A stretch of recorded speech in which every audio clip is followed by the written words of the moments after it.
Today on Ascend the Great Books podcast, I am joined by Kyle Washut, the president of Wyoming Catholic College, to discuss John Sr., the Odyssey, and how the lessons of Homer are needed into the culture at Wyoming Catholic. We discuss a bit about Eastern Catholicism and the Greek Fathers, and then dive into the history of John Sr. and his unique approach to the Odyssey.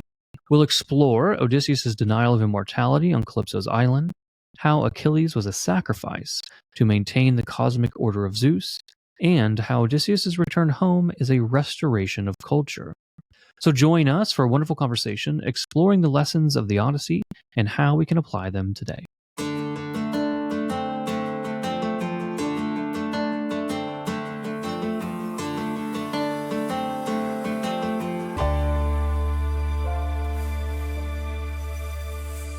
Welcome to Ascend the Great Books podcast. My name is Deacon Harrison Garlick. I'm a husband, father, and serve as the Chancellor and General Counsel for the Roman Catholic Diocese of Tulsa. We are recording on a beautiful evening here in rural Oklahoma. If you're new to Ascend, we are finishing our year with Homer. We read the Iliad for 6 months and then the Odyssey for 6 months. One book or chapter a week. Nice, easy pace, but a pace that you can actually dive into the depths that I think Homer offers us. You can find out more about our year with Homer by checking out our account on X, or YouTube, Facebook, or Patreon. We appreciate all of our supporters. You can visit thegreatbookspodcast.com, where we actually have guides, written guides to the Iliad and the Odyssey. Today, we are discussing John Sr., the Odyssey, and the unique approach to the great books you can find at Wyoming Catholic College. And fittingly, we have a wonderful guest today. We have President Kyle Washut, who serves as the president of Wyoming Catholic College. He is a native of Wyoming and grew up in Casper, where he worked in nuclear missile silos and coal mines during his teenage years. He is a graduate of Thomas Aquinas College and holds an MA in Sacred Theology from the International Theological Institute, or ITI, and an STL from the ITI in the Center for Eastern Christian Studies. He returned to Wyoming Catholic as a full-time professor in 2012, and in the fall of 2019, he was named the academic dean and served in that capacity for 4 years before now being named the president in August 2023. President Washut, how are you tonight? I'm doing well. Thanks for having me, Deacon. Yeah, no, thank you for being here. I know we're supposed to talk about the Odyssey and John Sr. and all that, but I have to ask, the studies into Eastern Catholicism, Eastern Christianity, that sounds fascinating. What was that like? So I'm a Byzantine Catholic, so one of the Eastern Catholic churches in communion with Rome. And so I studied especially the Eastern patristic tradition, and then the harmonies, resonances, and occasional differences from the Western theological tradition, especially how it resonated with St. Thomas Aquinas.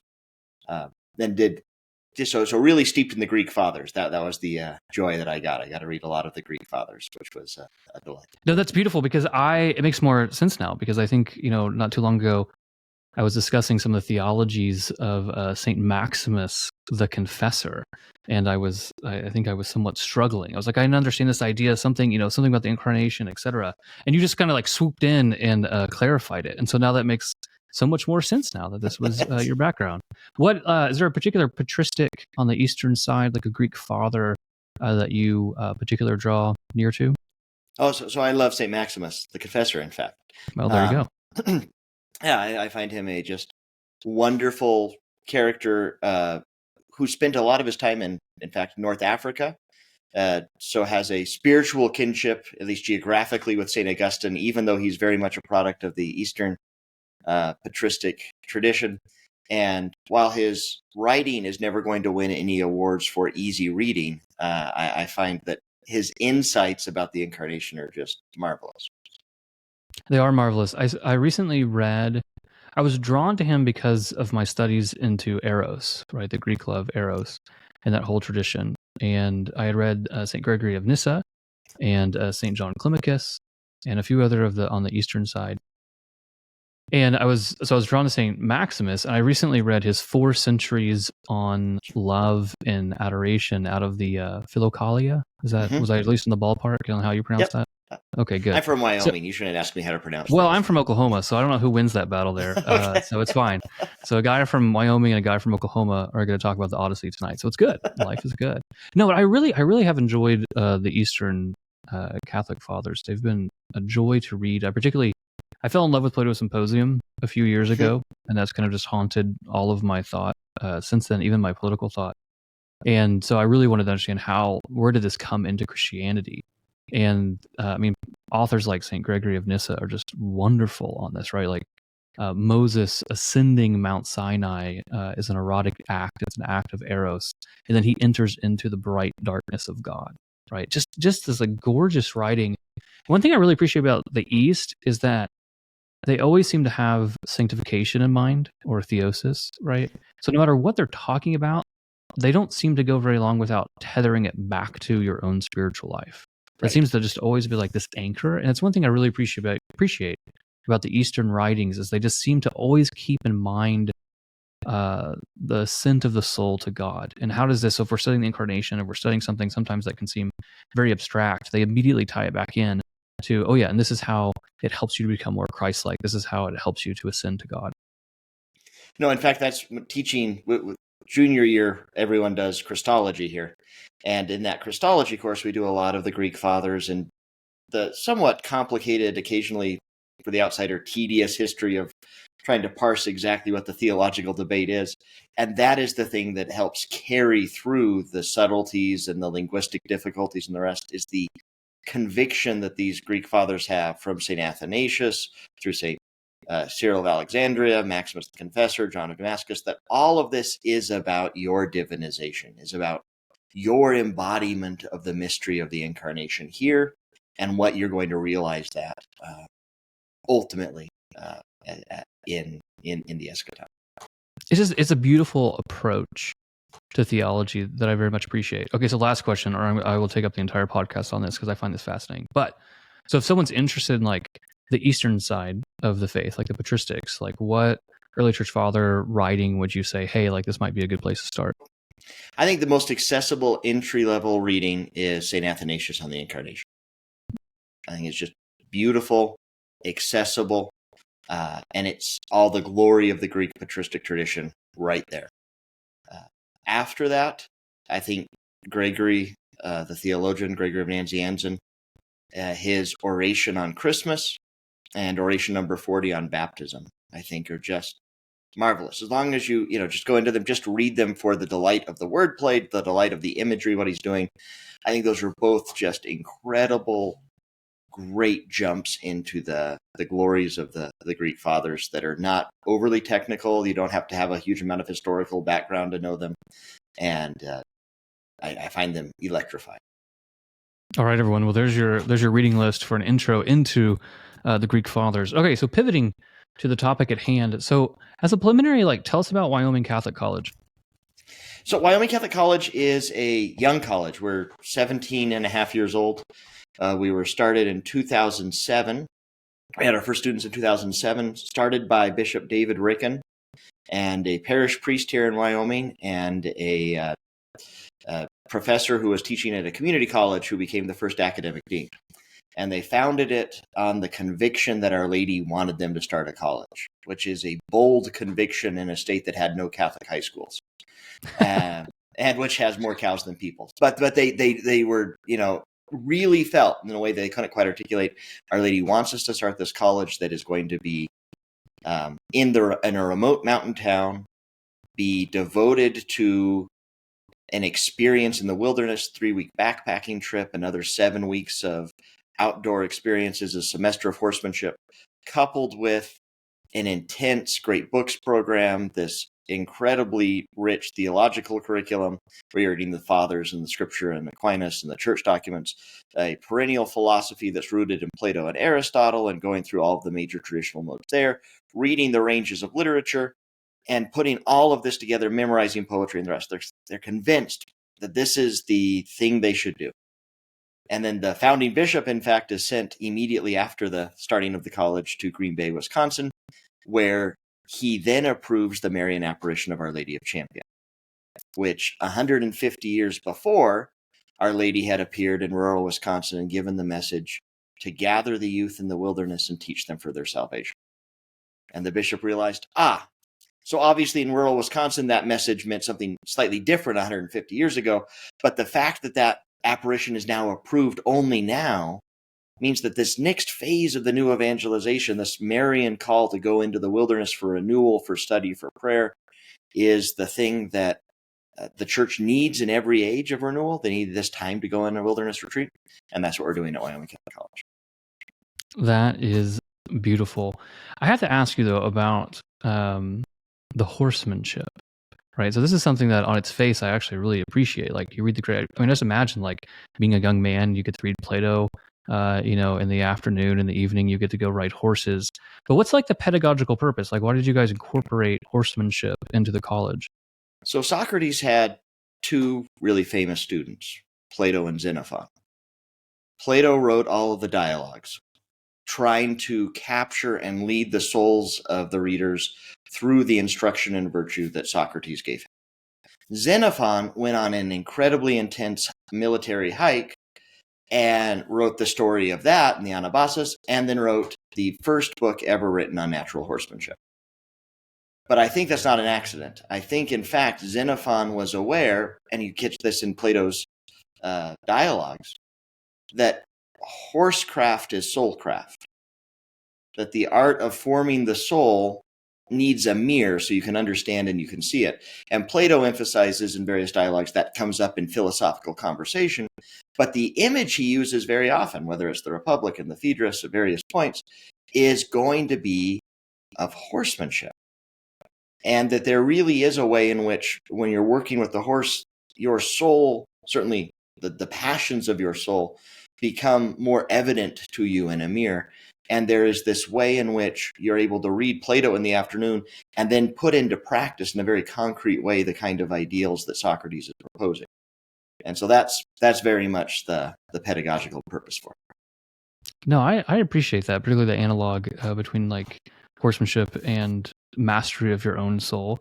Because this is something that I've witnessed. I grew up riding horses periodically. My father was on the mounted sheriff department in Oklahoma County, and so I got to spend time at the horse barn and do things like that. But my eldest, my daughter, is actually taking horseback riding, and so now she's gotten to she's matured in this, and so I go and watch her. And yet now it's like amazing that this little girl who probably doesn't even weigh 60 pounds is on the back of this animal that used to be used for war, right? It's like these huge horses. And I've just been amazed recently because she's kind of like matured in her horsemanship of like, okay, now you're going to make the horse do this, but you're only going to use these subtle things to tell the horse to do this. And if you do, I don't know, but right, it's like if you move your left leg first and not your right leg and don't have the reins like this, the horse is going to do something different than you want it to do. But it's all very subtle. And for the untrained eye watching this, I'm like trying to figure out like, what is she supposed to be doing? And then the horse like walks a particular way. And it's like, oh, you're doing a great job. And I'm like desperately trying to actually ascertain like what's actually happening. But this is like, I really appreciate though now having a better understanding of horsemanship, of all those subtleties are the same types of subtleties that actually come in when we have to master and control our own soul, right? That we have to pay attention to these small little details.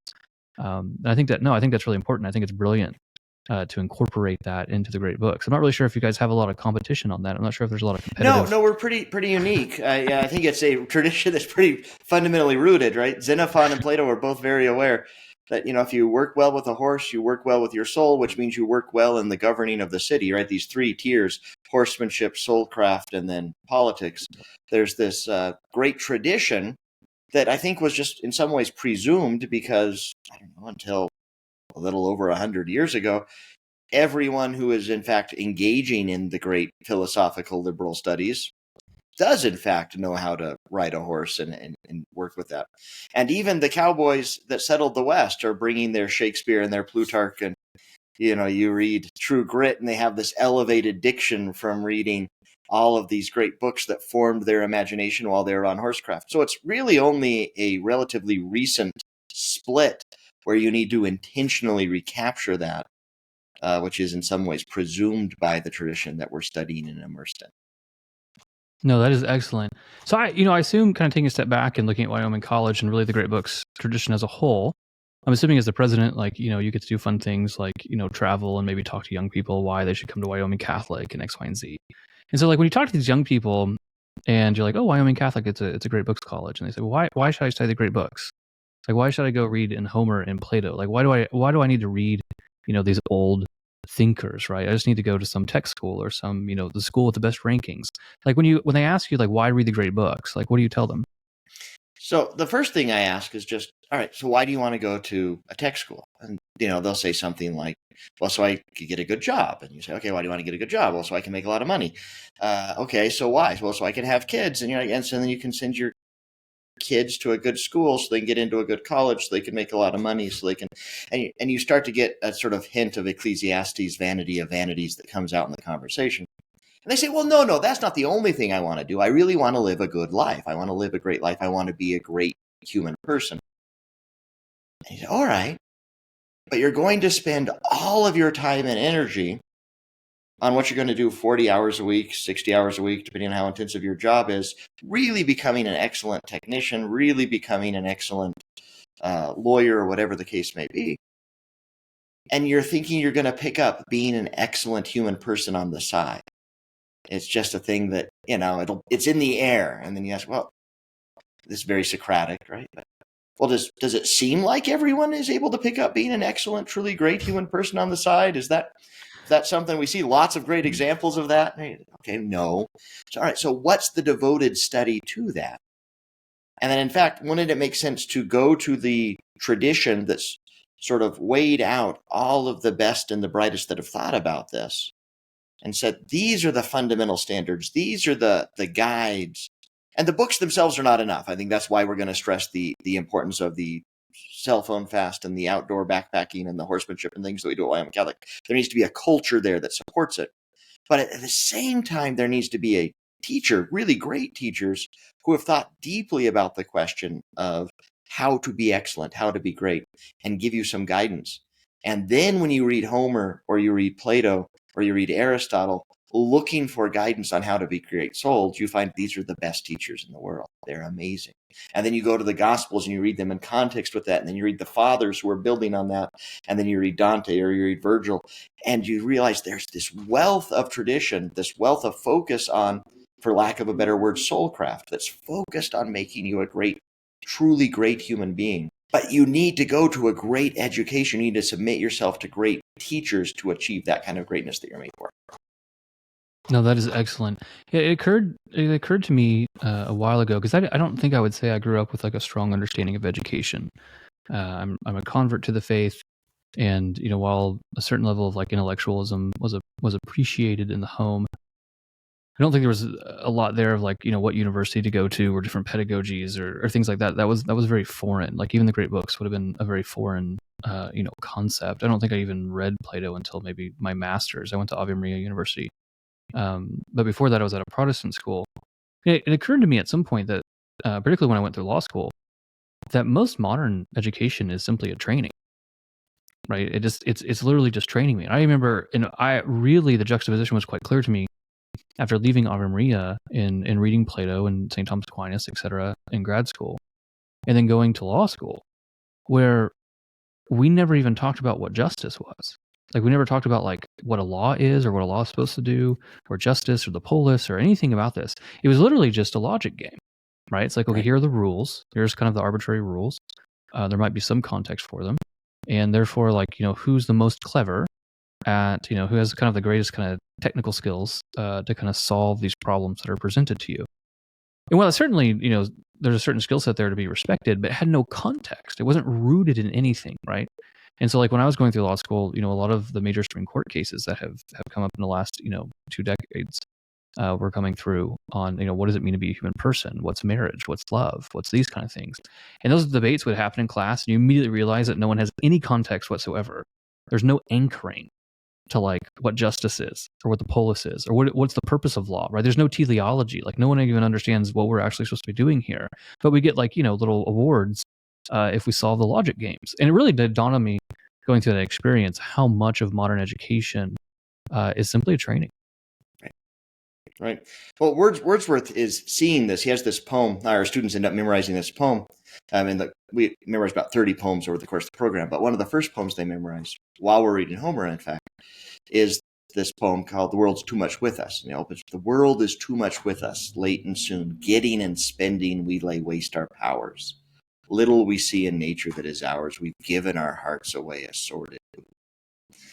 And it's just this frustration that all of life is devoted to a kind of training, which is ordered to a kind of getting and spending. And then he contemplates the wind that's up gathered now like little flowers, and the sea bearing her bosom to the moon. And he's contemplating these beautiful sights, and then he says, "It moves us not." And then in frustration he yells, "Great God, I'd rather be a pagan suckled on a creed outworn. So might I, standing on this pleasant lea, have some sight that would make me less forlorn. Have sight of Proteus rising from the sea, or hear old Triton blow his wreathed horn."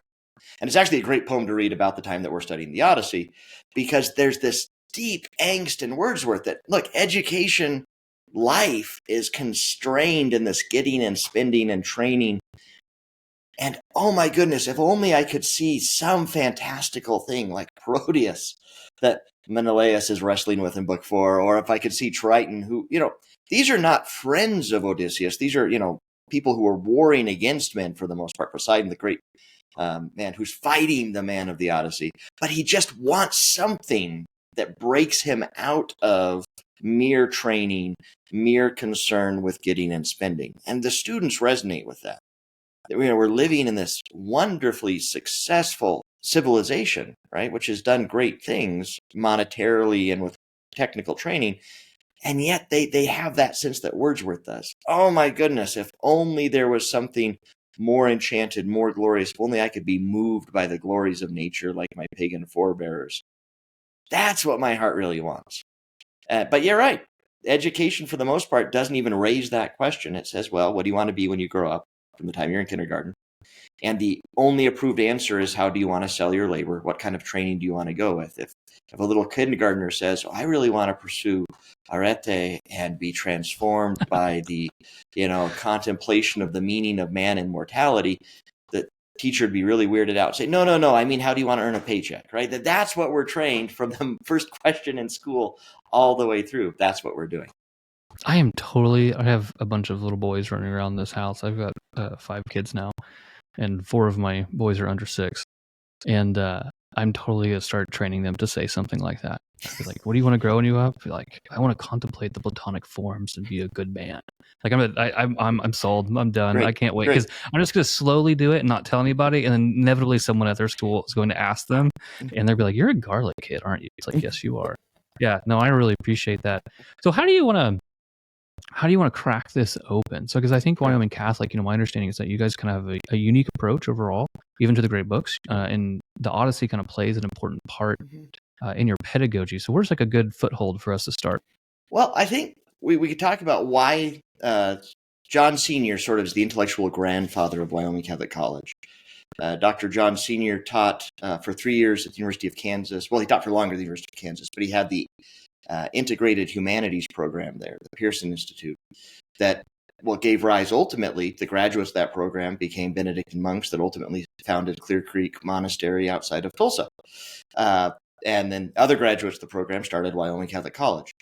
But John Sr. himself is a man who basically had a Wordsworth-like experience, right? He ran away from home when he was 14 years old, became a cowboy out on the plains looking for adventure when he was a pagan, studied the occult and Oriental studies in graduate school, had a conversion to the Catholic faith, began teaching in Wyoming, eventually moved out to Kansas, and started this humanities program. And for him, the Odyssey had this pivotal role. And he would go to the Odyssey over and over again for examples about what culture is, about what family means, about what society means. But I think in a special way, he did that because one of John Sr.'s famous books is The Death of Christian Culture, and his other book that he wrote is The Restoration of Christian Culture. And he gets awfully cranky in those books and takes on the persona of the prophet Jeremiah at times. And so if you want to listen to a cranky prophet Jeremiah, it's a great book to read. If you're looking for a dispassionate social analysis, he's not the guy to follow.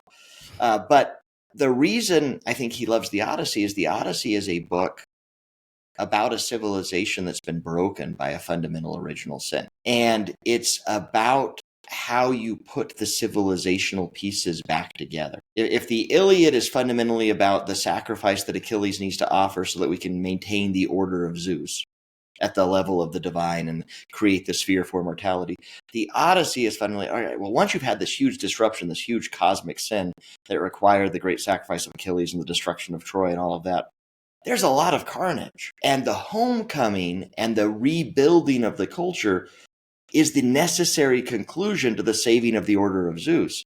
And so the Odyssey becomes this great guide from the great teacher Homer for how do you rebuild a culture after a great original sin?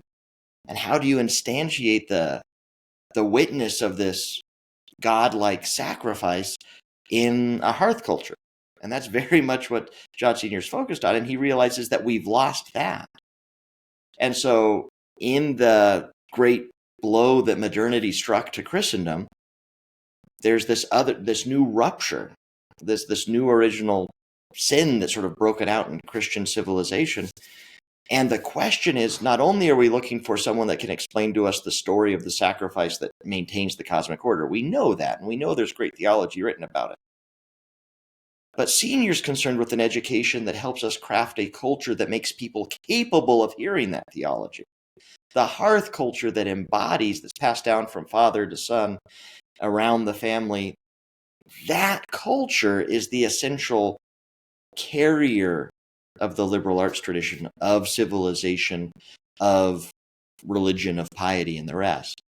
And so Odysseus, in his story of refounding a family, refounding a civilization, becomes a great archetypical story to go back to as we're in the midst of refounding a Christian civilization after this great rupture. That was beautiful. No, I really appreciate that. Yeah, kind of going back to John Sr., like particularly for those who aren't familiar.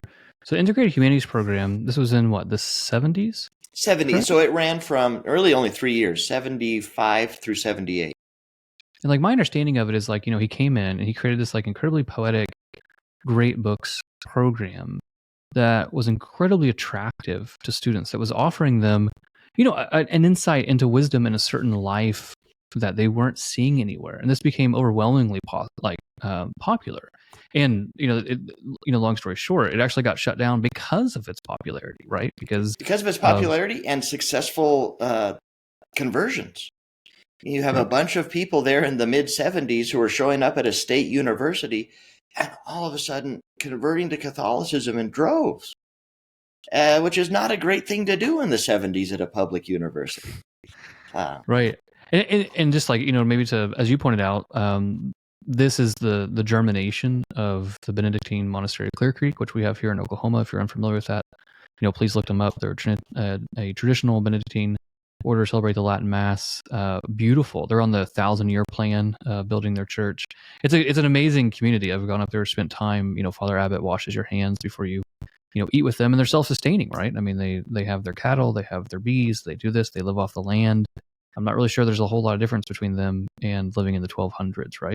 And it's a gorgeous life of prayer and work, but it has its roots with John Sr. We also have Archbishop Coakley in the Archdiocese of Oklahoma City. Here was a student of John Sr. Conley, just north of us, was also a student of John Sr. And actually, our current superintendent in the Diocese of Tulsa, David Dean, is John Sr.'s godson, and also a student through the IHP program. So it's really interesting because a lot of people know John Sr., the name. There's a good biography on him. You mentioned his works that I think are certainly worth reading. But then down here in Oklahoma, he's actually had a huge impact. There's a lot of people that can trace their intellectual history back to him. And again, a very short period of time that bore a tremendous amount of fruit. Right. And in fact, one of his students that converted to Catholicism under John Sr. eventually became one of the founders of Wyoming Catholic College. And we are explicitly intending to carry on that intellectual vision that he had, the need to form a culture, an experience of the outdoors, of fasting from technology, ballroom dancing, speaking Latin as a lived language, reciting poetry, singing songs. These sort of things he thought were necessary baselines to prevent modern man from being overly Cartesian, overly abstract, overly intellectual when he came to think through the mysteries of philosophy and theology that were his birthright to think about. That they needed this earthy authentic hearth culture to be sitting around and then contemplating the mysteries. Yeah, can you unpack that just a little bit before us? Because I think this is something that's incredibly foreign to us, and I'll express it in probably a jargon that's off, and then you can swoop in and correct me. But there seems to be then, like particularly in classical education, we'll talk about that sometimes we forget that we're embodied creatures, right? We actually live in a body. It's not just the formation of the soul, but we experience everything in a body, right? We're composite creatures, and so there seems to be then, we always want to run to the great books in general, like straight. Okay, I'm gonna read Homer, read Plato, etc. And in classical education, it's like, okay, what do we do? We sit down these kids, and we're gonna, we're gonna teach them grammar, logic, and rhetoric. There seems to be then a precursor to these things, or things that maybe are concomitant with it, of poetics. What I mean by this is like, do you know how to garden? Do you know how to ride a horse? Do you know how to get dirt under your fingernails, right? Do you have like an embodied experience? And even like these things you talked about, right? Like dancing. Well, why would dancing help me cultivate, my intellect? Why does reciting a poem in Latin help me, right, with my intellect? Can you talk a little bit about just like, what is this like preliminary kind of poetics, maybe this hearth culture that you're talking about, Right. that sometimes gets overshadowed, but it's actually pretty necessary for an intellectual life? So I'll say, in the first place, we think we're very much just out of the tradition of Homer and Plato on this. We're not inventing something radically new. When Plato in the Republic thinks about how we're going to begin education, he says, well, education's going to begin with the muses. It's going to begin with poetry and gymnastics. And what he means by that is the memorizing of poetry, the playing of music, you learning to make your own music or play the flutes, you learning to move to the music, and you learning to move in your body, and the sport and the thing you're doing in your body, which gives the principle that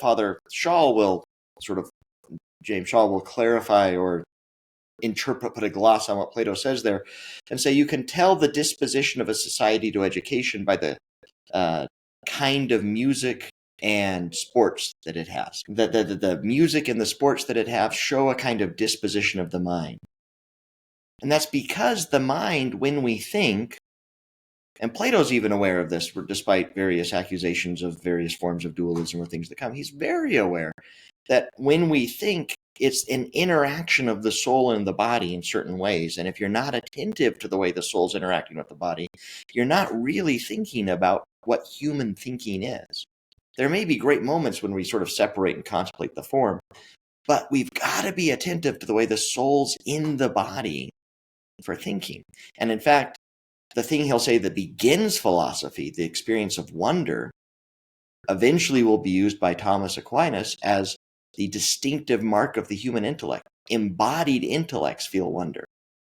Embodied intellects are the ones that have the ability to sort of interact with their bodily experience and ask questions and grow in this sort of marveling way.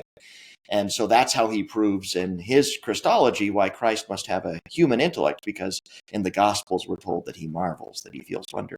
So Plato's very aware of the embodiment as the beginning place for education.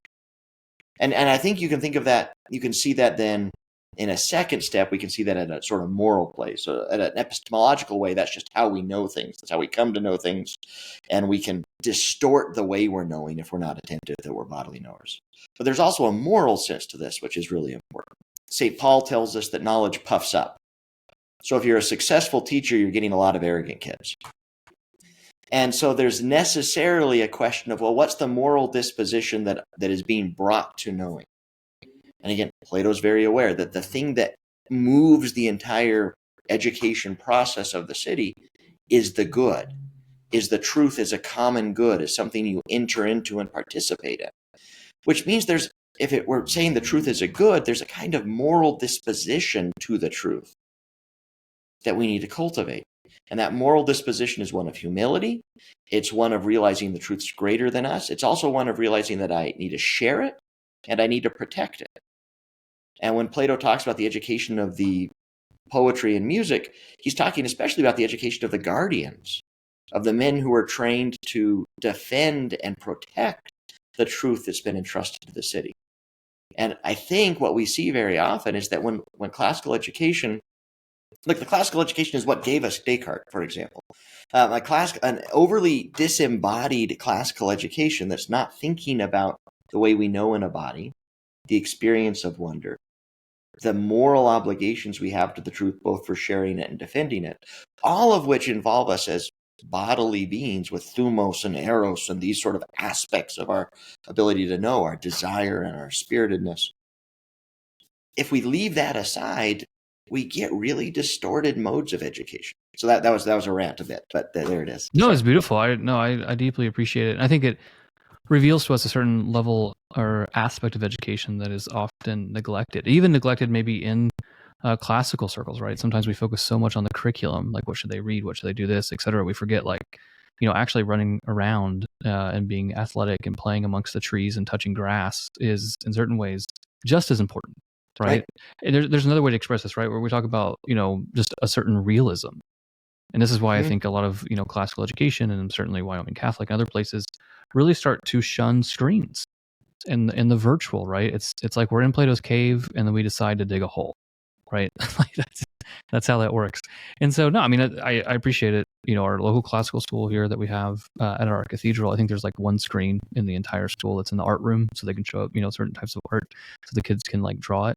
And it's really refreshing when you first hear it, like, I don't know, like, what is that about? And then you actually are in an environment, so just as an example, and you might have examples from Wyoming Catholic, at our little classical school, all the kids' desks are made out of wood. We've really shunned like plastic in the school. There's lots of natural light. There's lots of plants. There's fish. There's birds. Like, my kids are in this like little Montessori class and everything's like their size. There's like a certain realism when they come that everything I touch is real. It's not artificial. It's not fake.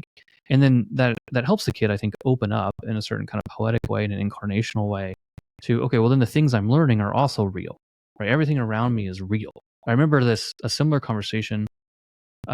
We have an absolute amazing Catholic charities here in the Diocese of Tulsa. If you're not familiar with it, I suggest everyone go look it up, Google it. But we built a beautiful, beautiful campus in North Tulsa, which is really a socioeconomic area that's been devastated. We built a beautiful campus up there because our previous bishop, Bishop Slattery, who recently died, God rest his soul, was like, no, we need to give the poor beauty. That has to be part of it. It's not utilitarian. It can't be simply reduced to food and etc. And I have one of the most beautiful chapels in the entire diocese is actually in their Catholic charities. It's a gorgeous place. But there was a debate when they were building it about whether or not to use like real marble in like the altar and other places, because it's like, well, it's much cheaper like to have wood and then you finish it like marble, and like a lot of high altars actually are, right? And this was actually one of the arguments, is that when they come here, we want them to think that everything's real. And so we need to use real marble. Everything is here. And if we're going to use real things, we certainly want to use them around the altar. And then everything else kind of, in concentric like circles moving out, right? That everything is real around this thing as well. And so I think that, when you talk about the poetics and music and gymnastics and these kind of things, there's a certain kind of incarnational opening of the human person to then receive real knowledge. And if you're kind of closed off from that, you can kind of fall into an artificial knowledge as well, it would seem. Yeah, and in fact, you get that very often. And the arguments of relativism and things, in part, come from the experience of a kind of fake or superficial knowledge, a lack of confidence that your knowing's connected to the real. And so John Sr. will say, no, like the real knower, and he's following Aristotle on this, the real knower has a great sense of touch. He's touching a lot of things. He's touching grass. He's touching trees, right? That's where the knowing starts. Partly because the mind, right, is not a power of any one part of your body. It's not a power of your brain. It animates the whole body. And so you're knowing in your fingertips, you're knowing in your nose, you're knowing in your taste, in all these really important ways. And that realism, that visceral realism, needs to underlie our commitment to the truth and the goodness of that truth. Gorgeous. I love it. I love it a lot. There's a lot here that I really need to learn about too, just on the classical side and things. I mean, I think there's a certain beauty here that we've lost. And I very much appreciate places like Wyoming Catholic that have kind of picked that up and invite people to come and experience it. So maybe like, do we have like a good example? Like, can we give an example from the Odyssey? Maybe whether it's from John Sr. or someone else, like, can we give an example from the Odyssey that you think is quite pertinent in the formation of your students? And I really enjoy it. And I want to kind of tether it back to that kind of architecture that you just gave, right? That maybe pulling from John Sr., that The Odyssey is a restoration. And I love that because here in our year with Homer, we've talked about the hero's journey. We've talked about you get to go to war, you get the Kleos, you have the glory, but you got to make it all the way back home, right? Achilles doesn't do that. Agamemnon, poor guy, right? He's like killed in his bathtub, and it's very ignoble. And then no one remembers him for sacking Troy, right? They remember him for being murdered by his wife and his wife's lover. And we have other people that kind of make it home, but Odysseus has this like particular journey that he goes on. And I really like looking at that as like a restoration. And we see this too, right? He has to return home. It's a return of the king.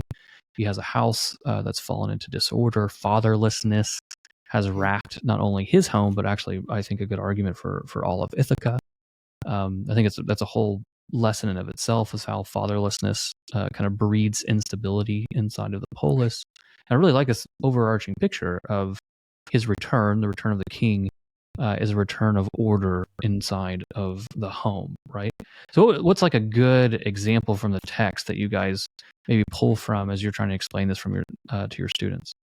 So there's two things that I think that we could jump to. I can. There's my mind's racing with a couple.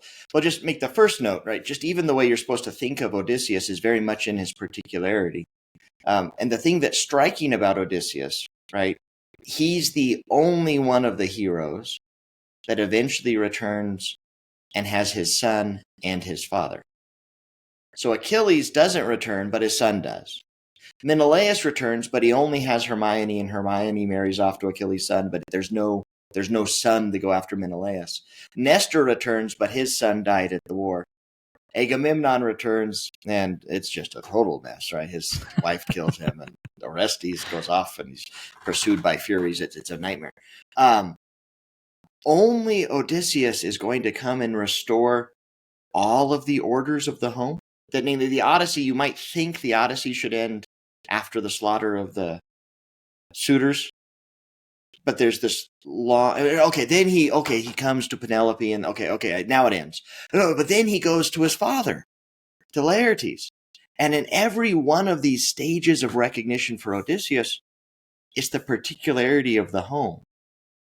So when his nurse recognizes him, it's the scar that's on his thigh from the boar hunt and from this moment of gymnastic youthful vigor. When Penelope recognizes him, it's the test. There's always the question of the sign, right? That the test of, well, I'll just move your bed out. He's like, no, I built that bed into this olive tree, which is a sign of Athena that's built into the home. And I was thinking of that olive tree when I was sleeping under these two olive trees when I first got out of Calypso, and I was thinking of that olive tree when I blinded Polyphemus with this olive branch. This olive tree's been with me the whole time, and I know it, right? This deep, deep way of knowing the home. And then when he goes to Laertes, and Laertes like, you're not my son. He's like, no, let me list the trees that you gave me, the trees that we planted together, and the vines in this way. So it's very clear that when Odysseus is restoring the home, the attentiveness to these recognition and the particularity of the recognition is very important. So the way he convinces them that he's home is not by a great exalted speech about the nature of justice for the restoration of the civilization. The way he begins restoring the home is a very bloody act, but also the remembrance of the importance of the bed that he built, his craftsmanship in building the bed and building the house around it, the trees that he planted, and that is what's going to root and ground his restoration of order. Sure, Athena's going to help him and working with the families and restore them to friendship. But it's Odysseus is this craftsman of order in the home, this thing that we're really attentive to. That was beautiful. I think that a few comments on that. I really appreciate you maybe pulling out that thread of the use of olive wood throughout the Odyssey. That's nice. I haven't thought about that. That's obviously the bed is an important part, but then maybe do you see foreshadowing of the bed, particularly through olive wood throughout the Odyssey? That's something I'd like to reflect upon further. I think, too, at the very end, you mentioned he has to go to his father. I think one of the most endearing parts of the entire end is Laertes, Odysseus, and Telemachus. all standing together against, the onslaught of the relatives of the suitors, right? These kind of blood avengers.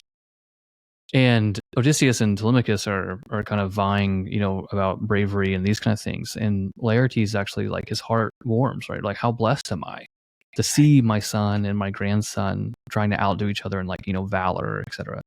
And I think it's a beautiful section. I think the restoration of the entire home. I think there's a lot of parallels to Christ there too, right? He's the king that returns. He's a king that doesn't return in a way that people expect, right? He's almost like in disguise. And then it's always interesting to me how people come to know him, right? So it seems like his disguise is very thin for certain people, right? Who seem to have a familiarity with him. I'm always kind of suspicious of how much the swineherd actually knew at what point. Obviously, everyone's suspicious about Penelope and at what point she probably had her own suspicions, right? It's hard not to read the scar. You mentioned the scar. It's hard not to read the scar and not think of Thomas and our Lord, right? You know me through this, through this scar, through Eurycleia, coming to recognize, who he is.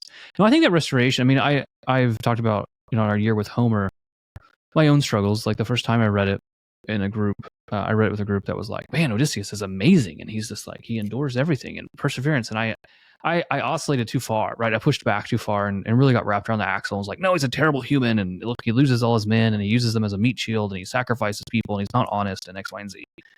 And so I've tried. I'm not really sure I've been terrible successfully, but like I've tried on this year of Homer to really start to focus on those positive themes. And I think the restoration of the home, Penelope constantly coming out of the chamber of the home, this intimacy, how he knows her, their relationship, and how he seems to appreciate, her intellect.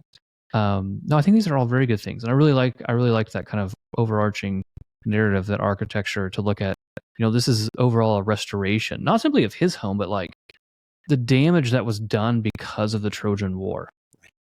Right. So it's a not just you can't isolate it and make it narrow simply to Odysseus, but rather you have to look at all these other characters that you mentioned, Agamemnon actually, obviously being kind of first and foremost, that, was this really worth it?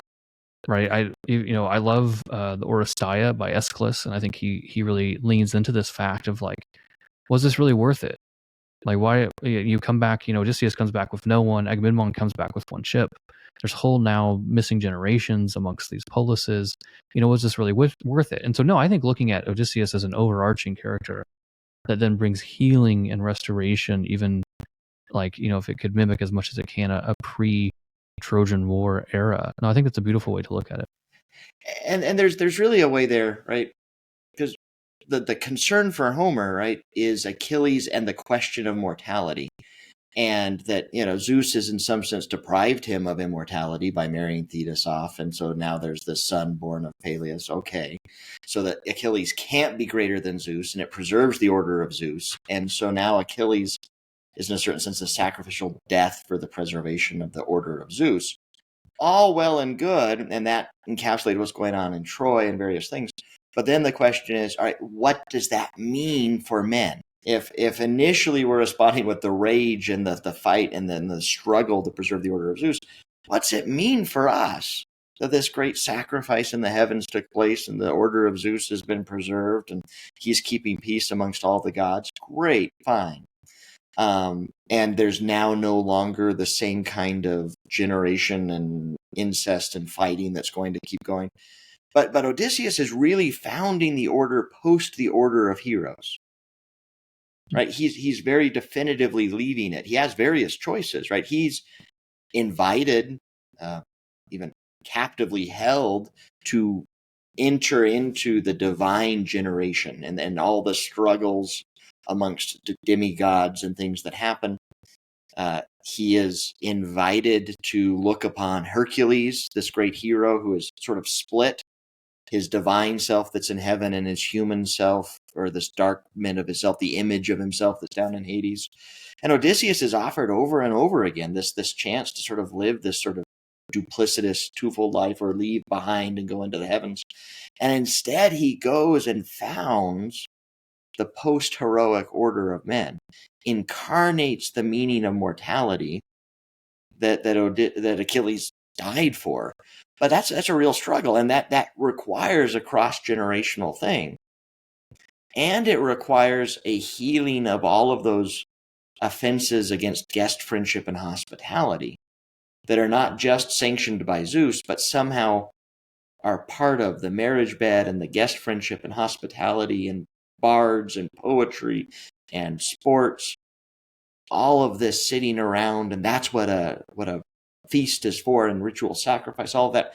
That's all part of this new human post-hero order that Odysseus needs to restore. Otherwise, yeah, humans are going to look back in the Iliad, as glorious and mighty as it is, it's not our story. It's just a tragedy. It's human, the greatest human ever, getting blown up so Zeus can preserve his order. I really appreciate what you said about Achilles, because that really helped me. We talk about the rage of Achilles, like what is the rage? And I think understanding his backstory, and that really he was supposed to be the new Zeus, right? And so you almost read him as having this like existential angst, right? So he is supposed to be the king of gods and men, and he's trapped in this like mortal body, and there's just this rage about it. And I think that really helped me understand his character, and I appreciate the context you give it, that then you look at him upon a sacrifice, for the order of Zeus.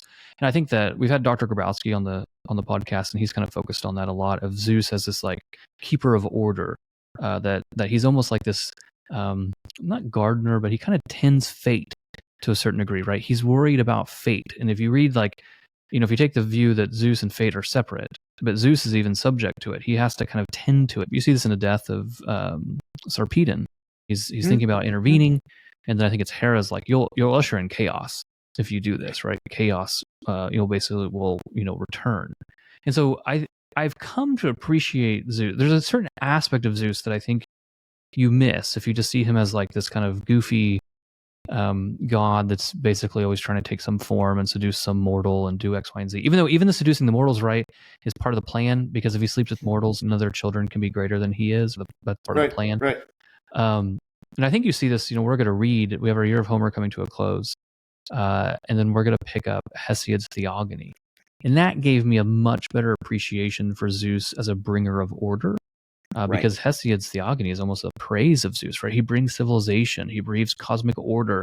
He's kind of stopped, this kind of violent succession amongst the gods that brings all this chaos and etc.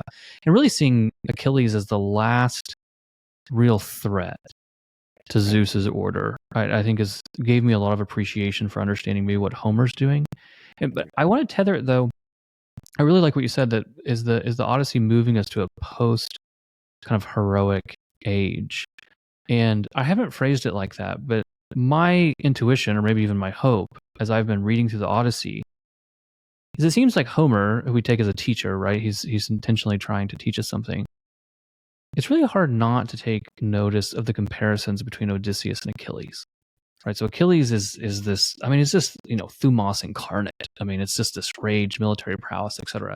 But he doesn't take Troy, right? He fails to take Troy. That's not what wins. And Odysseus, if you read the interim period, we have a whole episode where we talk about the interim period between the Iliad and the Odyssey. It's almost comical. It's like, okay, well, this problem pops up, and Odysseus, figures it out because he's super clever. And then this other problem pops up, and then he figures it out because he's super clever. And it's Odysseus that obviously through Trojan Horse, like Troy falls, etc. And then you get, he's clever enough to make it home when others can't. And then you get this like almost over the top thing where he goes into Hades and talks with Achilles. And Achilles is like, I would give all this up, to be a dirt farmer.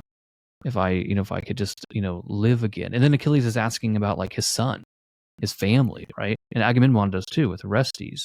And so I haven't phrased it as like a post-heroic age. I think that's fascinating.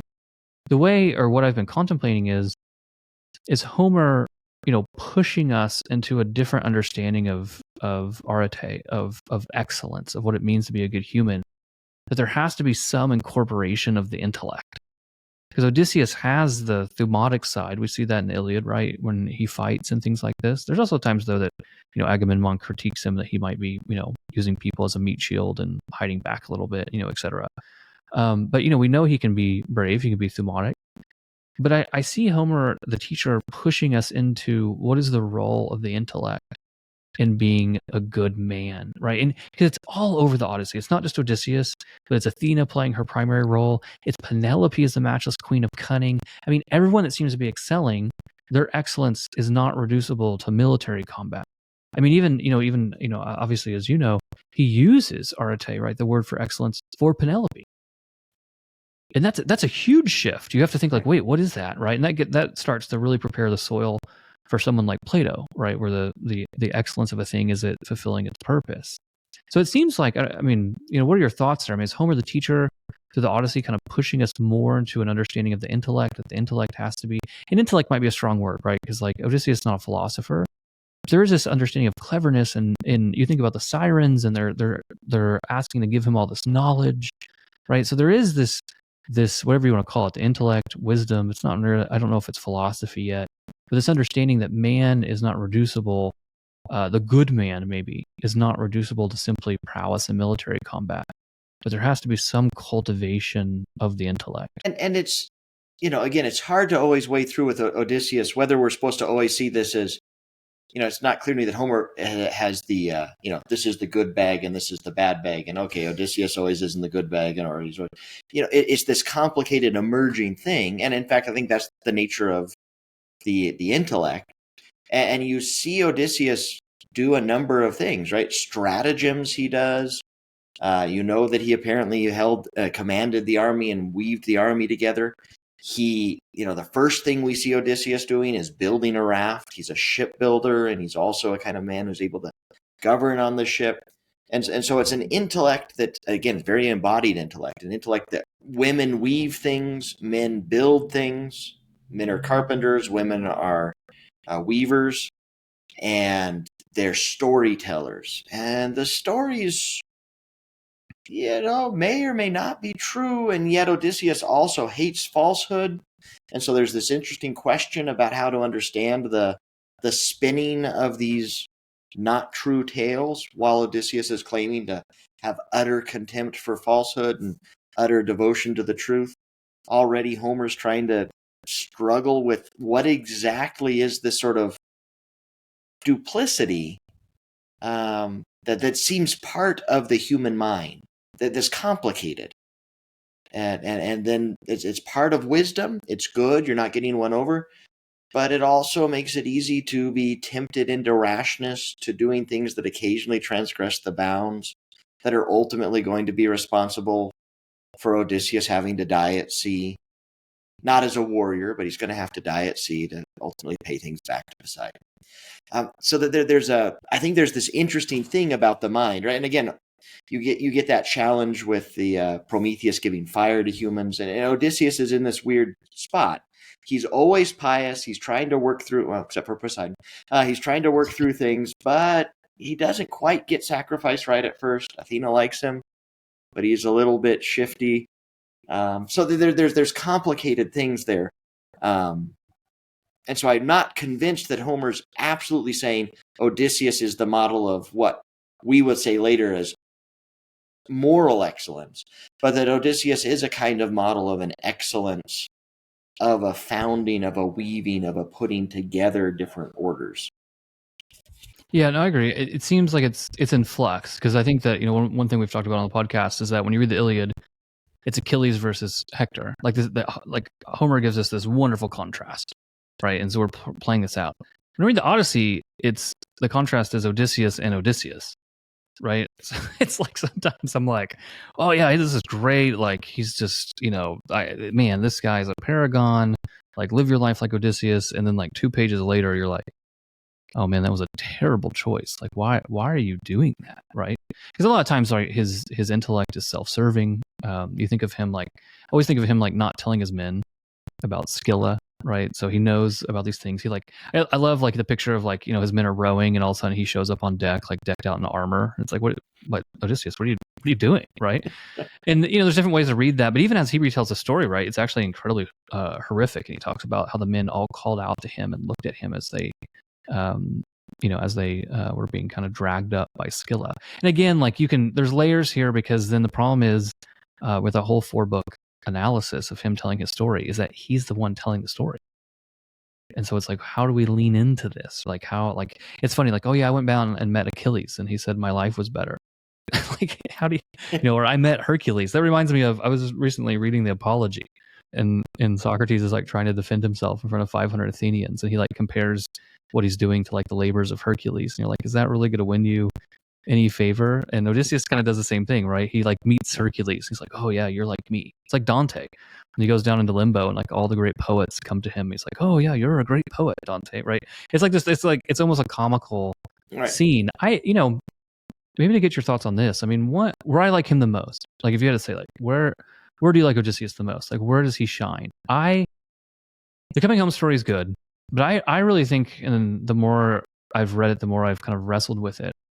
His denial of immortality on Calypso's island, in a lot of ways, in my mind, is his zenith, because his capacity to say no to that is really amazing. To have like, you can gain immortality, you can have what everyone else wants. What I think, and even like today's day and age, you can live forever, and you have all the food and sex you want. This be on Calypso's island, right? You have a beautiful goddess. You can sleep with her. I'm sure that's not going to get old anytime soon. You have this whole banquet, like all these kind of things. You can live this life of baser appetites. And he says no to that. And like, we might say no to that because like, oh no, Jesus wants me to live this way or like whatever. But in a pagan context, like the context that he has to make a decision, it's really amazing to me that he can say no, and how he can say no, I think is a fascinating question. For me, I think that's his zenith, that he can deny what would be considered the paradise for most, which most all men would say yes to. You can stay here with me. You can have this beautiful goddess as your lover. You can have this banquet and live an immortal life. And he says no. How's he say no? Yeah, that's marvelous. And I think it's bound up very much with Odysseus as the one who is founding the human order, sort of refounding the human order, right? He's sort of ending the back and forth. He's a seed of Zeus. He could be this. And in fact, when he gets off the isle and he falls asleep, right? He falls asleep there at the base of these two olive trees, one wild, one natural, right? One that's been made by human art and one that's been made by divine art. And they've woven together. And that's this place where he finds his rest. And that in a certain sense, I think, is what the mystery of Odysseus is. That's where his greatness is. When you're like, oh, he rejected the immortality. That's the greatness for Homer, is that he is instead going to found an order where he's not trying to be Hercules and end up in heaven with a shade or an image of himself in Hades. He's not trying to be Achilles. He's not trying to be Agamemnon. He's not going to be Menelaus. Menelaus looks a lot like him. Menelaus is in a situation where he covers himself with some animal to deal with a divine being and then grab hold of him and wrestle with him and get knowledge for the sake of getting home. And, that looks a little bit like what happens with Odysseus and Polyphemus there with the Cyclops. But Menelaus is going to go off. He's told he's not going to die. He's Zeus's son-in-law. Only Odysseus is going to go back with the 3 generations and refound it. And that's his greatness. That's the moment where he shines through. And he struggles with it. Like, he's back and forth. Like, he wants to go to hell and back. He wants to say he went to the land of the dead. He wants to taunt Polyphemus. He's responsible for the slaughter of his men because of this raging curiosity that he has.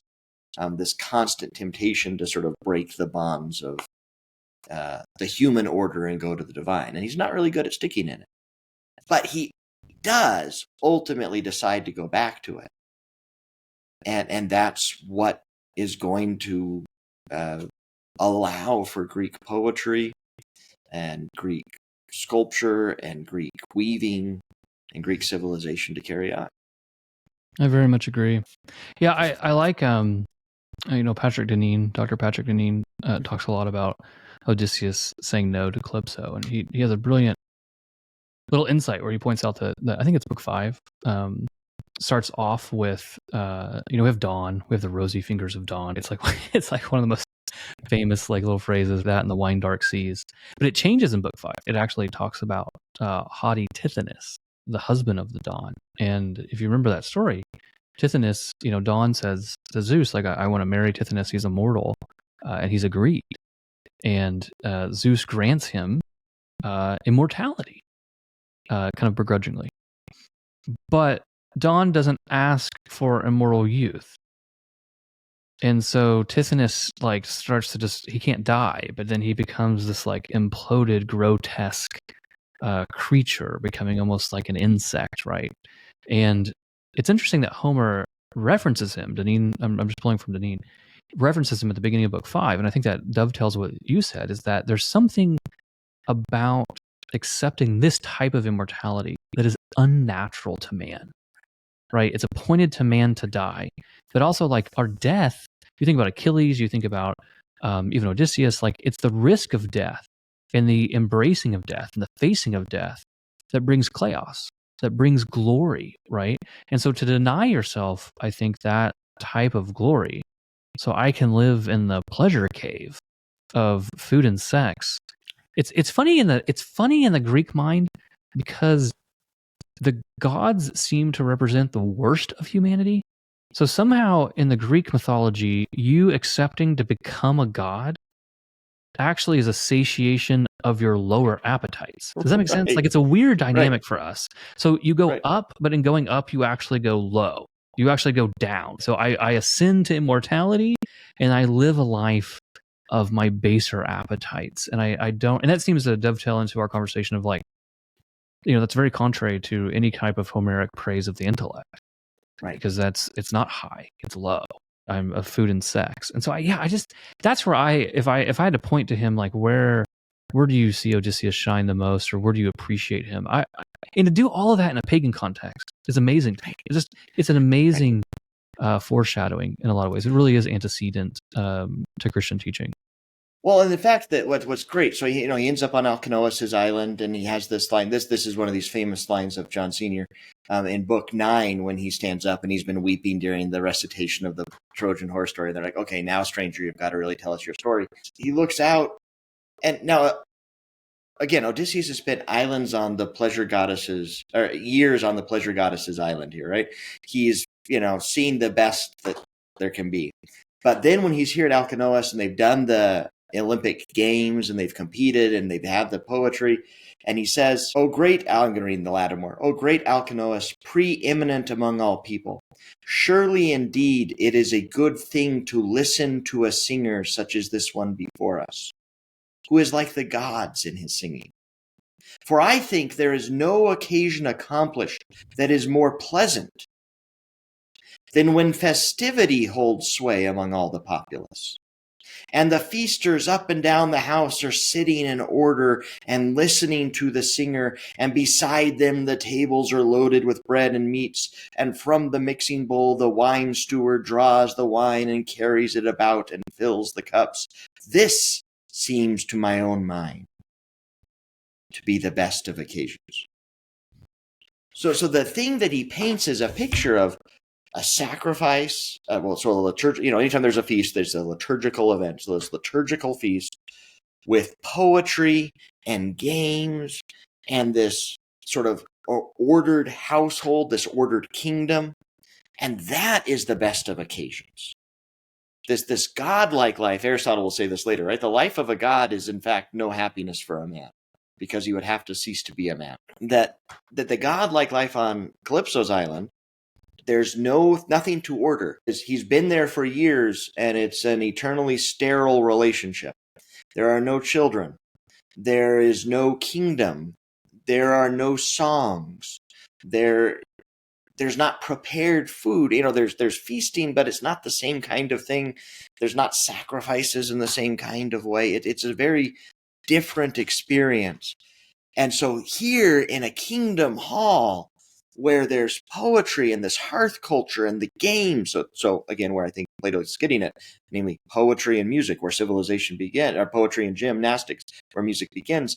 All of this is here, and he says, this is the best of occasions. That this is what I want, which is getting at the point you're saying, that something about the mind and the human mind that orders these earthly things, there's a kind of divinity to it.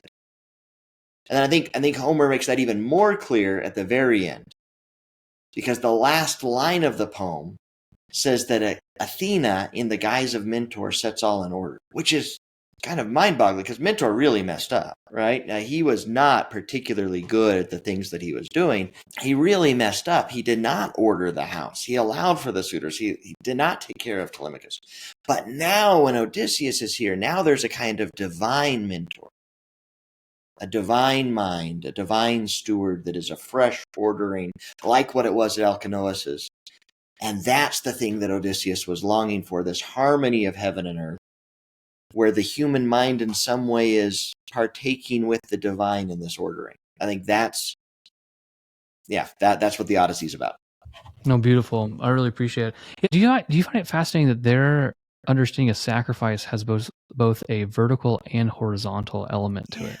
Like, I really noticed that when I read that. I mean, it's incredibly antecedent to, the Holy Eucharist, where you come together and there's the sacrifice, which is vertical, this relationship, this restoration between the relationship between man and the divine.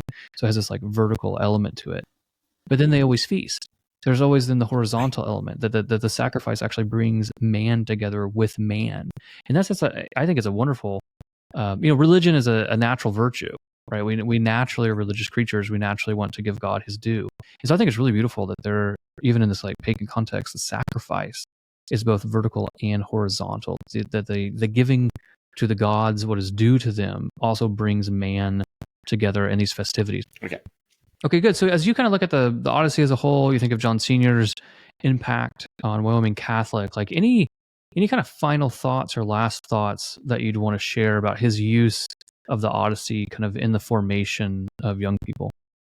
So I think that it is really, that scene of Alcinous is really an important one, right? When Odysseus sees, in some sense, the peak of human culture, is sitting at the fireside with a great meal, everything's in order, and you're telling stories and you're singing songs and you've been physically engaged. Like this is the place where you can finally think about the meaning of human society. Right? This is when it finally comes out. The Cyclops is the utter opposite of Alcinous, right? They don't live together. There's no agricultural planting of crops or any cultivation. There's only wild olive trees, right? They're only cultivated not by Athena at all, but only by sort of the wildness of divine care. And they're savages. They have no sense of hospitality, and education is left entirely to themselves. It's not a communal thing. It's this nightmarish place. But Alcinous, this is a place where the human mind can be divine, where it can think about the questions of order, the questions of politics, the questions of ethics. And so what do we do to make an Alcinous home? That's the question that Homer is proposing to the reader of the Odyssey. What do you do to found an order like Odysseus is going to find? And he says, well, look, the thing you need to do is you need to be rooted in your father. You need to be rooted in your wife. You need to be rooted in your son. You need to found a home where you are singing songs together, telling stories together, and eating in order together, where you are practicing archery together, both because it's just good and fun and because you might have to slaughter people who are a threat to your family at some point. This is what a civilization is built on. And so if you're living like a Calypso, or you're living like a Circe, or you're living like a Polyphemus, the Cyclops, or even if you try to do the Achilles thing, none of that actually satisfies. That Agamemnon sacrificing his daughter in the end has disastrous consequences. The thing you need to do for the pursuit of glory is build a life founded on religion, right worship, on sacrifice, on poetry, on games. And that will give rise to philosophy. And Homer's a prophet. It's true. That his book and the culture that captured his book are what gave us Plato, or what gave us Socrates. And so that's what I think the important thing for us as husbands and fathers and wives and daughters is. That's our task as we read the Odyssey. Beautiful. I love it. I love that there's then a place like Wyoming Catholic that is trying to pick up this torch and create this type of culture and actually form young people in it. So where can people go to find more about like your work or Wyoming Catholic?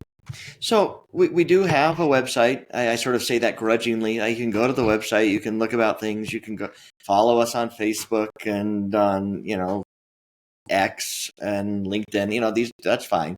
You can do, but I kind of hate that. It's a necessary concession that we make, and there's some good things that can happen. There's great conversations that come out of podcasts and various things. But the best thing is to come visit. And we offer various ways to make that possible. During the summer, we have an entire department of the college is devoted to the outreach and making this kind of immersion and culture available. We have family ranch getaways where you come to the ranch, we recite poetry, we do mass, we go out and do outdoor activities. We take seminarians out on backpacking trips. We take high schools out on backpacking trips. We put the phones away. We go out, we set out on a quest and go out on a journey and come home. And the thing we learn about Telemachus is, an important part, as much of the story is important about Odysseus coming home to found the culture, another important part is the need for Telemachus to go out on a journey, on a quest, and come back to found the culture. That those are both important keys. So come out with us. I think I'd say, look at coreexpeditions.org, look at wyomingcatholiccollege.edu, and come make a visit. Come on a backpacking trip, come camping, come riding with us, come singing with us. And you will both embody the spirit of the Odyssey and get a great sense of what we're doing. Wonderful. I actually think our local high school is actually coming up to Wyoming Catholic here sometime soon. Terrific. I think I just processed all the contracts, I'm pretty sure. So they're going to come and visit you guys. I was a little jealous. I might see if they need a chaplain or something like that to tag along. You guys need a lawyer on your trip? Because I'm available. So no, that's very good. President Washut, we really appreciate your time. Thank you for illuminating the Odyssey. Thank you for talking about Wyoming Catholic and John Sr.'s influence. It has been wonderful. Thank you for coming on tonight. Well, thank you so much for having me. It is always a delight to talk about Homer, and a great delight to talk about Homer with the Ascent podcast. No, thank you so much. All right, everyone, we are gearing up for the Greek poetics. We're going to read Hesiod's Theogony and then dive into Aeschylus, Sophocles, Euripides, and Aristophanes. So if you want to understand some dates and translations and other things like that, check out our website, thegreatbookspodcast.com, and X for the schedule, and we will see you next week.